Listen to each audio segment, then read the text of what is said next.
You're watching Capital Connection from the Illinois State Capitol. Welcome back. Now that we're done talking about the 2024 election, we want to turn our attention to the upcoming veto session, which starts next week. That's right. Lawmakers are back in Springfield this week, and joining us to break down maybe a couple of the issues they're going to be talking about, as well as some recent accomplishments for labor unions here in the state, is Pat Devaney with the AFL-CIO. Thank you so much for joining us. Thanks for having me, Cole. So I want to start with just veto session in general. It's coming right off the back of the election. People have been out on their campaign trails. They're getting back into that legislature mode now. We've been hearing all summer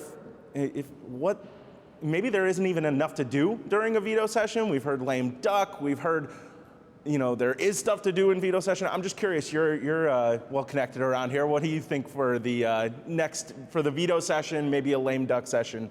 Do you think it's going to be a busy time here? I think you framed it perfectly. That's the million-dollar question right now. People who work at the Capitol, like I do, and I know you follow closely, are just trying to figure out what there is space to do in the 6 days they're going to meet over the next couple of weeks. There's discussions and ongoing work that'll take place, I'm sure, around transit and the transit cliff that's happening, and the need to build efficiencies, not only in the city of Chicago, but across the state. There's definitely conversations around energy, grid reliability, doing things like battery storage to bolster our renewable energy development, and transmission to make sure we're able to interconnect to those projects that we're trying to build in terms of renewable energy. And then in my world, something we're really focused on, and one of the top priorities of the State Federation of Labor, and definitely all of our affiliates that represent public employee unions, is the Tier 2 issue, the inequities that exist in the Tier 2 pension system that were created about 13 and a half years ago. Yeah, it was 2010, the Quinn administration creates Tier 2, just essentially scaled back versions of the pension system across the board, correct? I mean, from what is now known as Tier 1, from the people who started after 2010. Tell us a little bit about what are the glaring issues with Tier 2 that the Federation of Labor is trying to have addressed?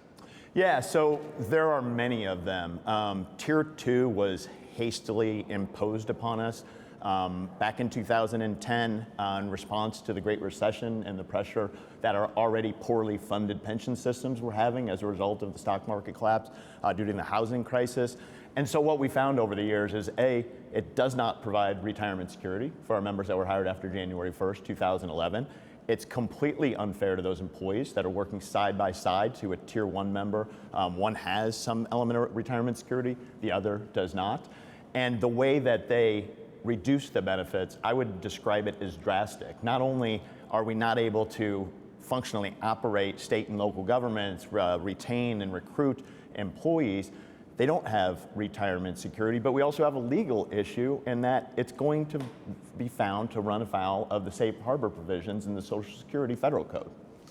Just a couple of weeks ago, I spoke with Governor Pritzker. He had a press conference. I asked him if Tier 2 was part of that agenda for the, prior to the spring session here. And he brought up specifically that last point you talked about with the Social Security provisions there. He said that he believes that they do need to take action to meet that criteria. That was the one that he specifically pointed out, though. I'm curious what your thoughts are, or what kind of support you believe that this kind of proposal has in this building for bringing that up, given the still pretty sizable financial burden that pensions, the original Tier 1 pensions hold on state finances.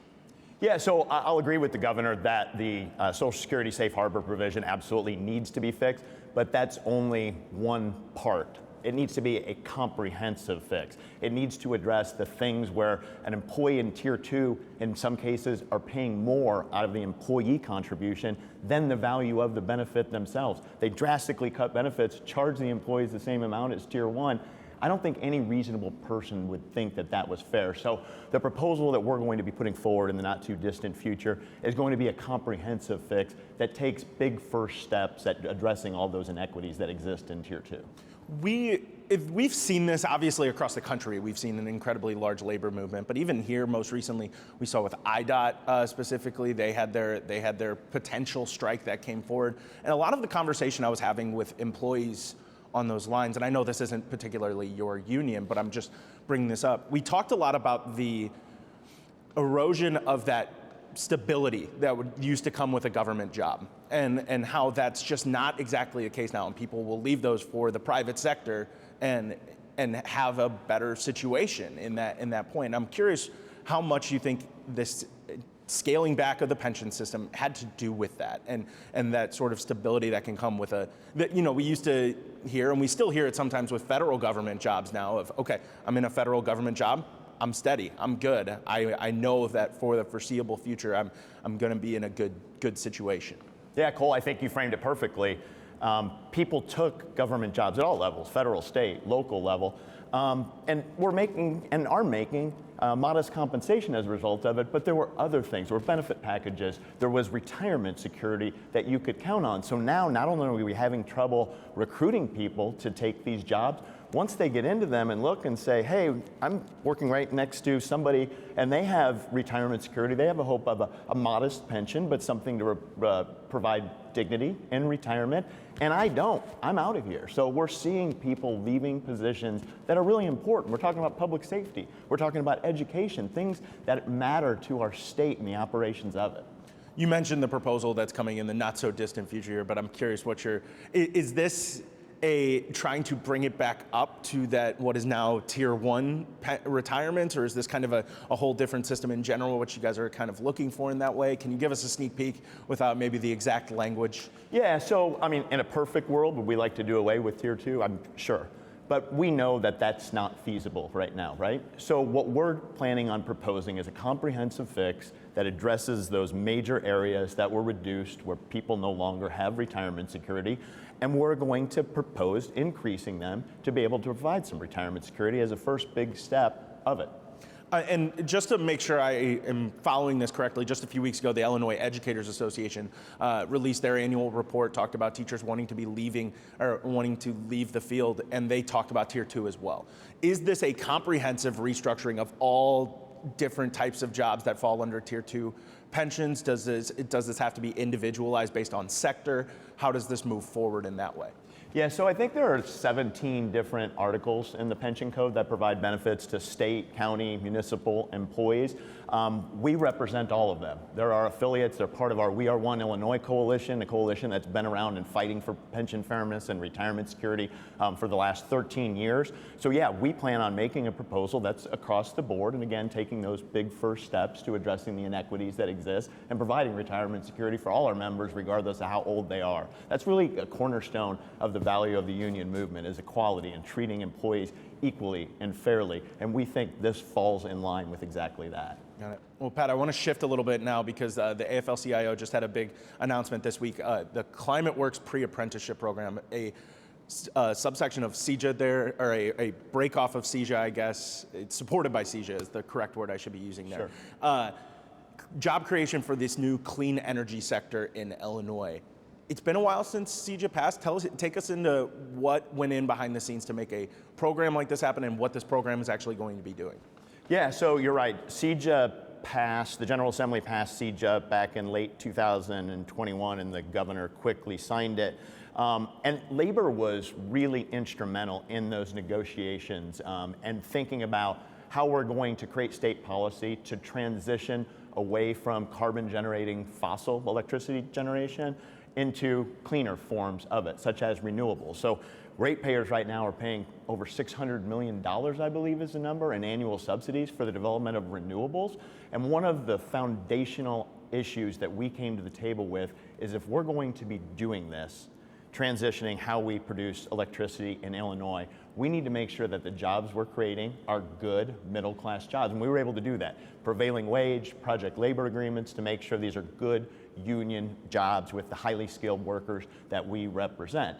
The second foundational issue was making sure the workforce that we're going to need to develop, it's a lot of construction jobs, looks like the communities where these projects are being built. They're diverse. We want to recruit women, workers of color. And so to be able to roll out this pre-apprentice program, the Climate Works pre-apprentice program, just a few weeks ago, and now we're operational and up and running, we're identifying and recruiting and preparing a diverse workforce to go to work not only in clean energy jobs, but for careers in the building and construction trades.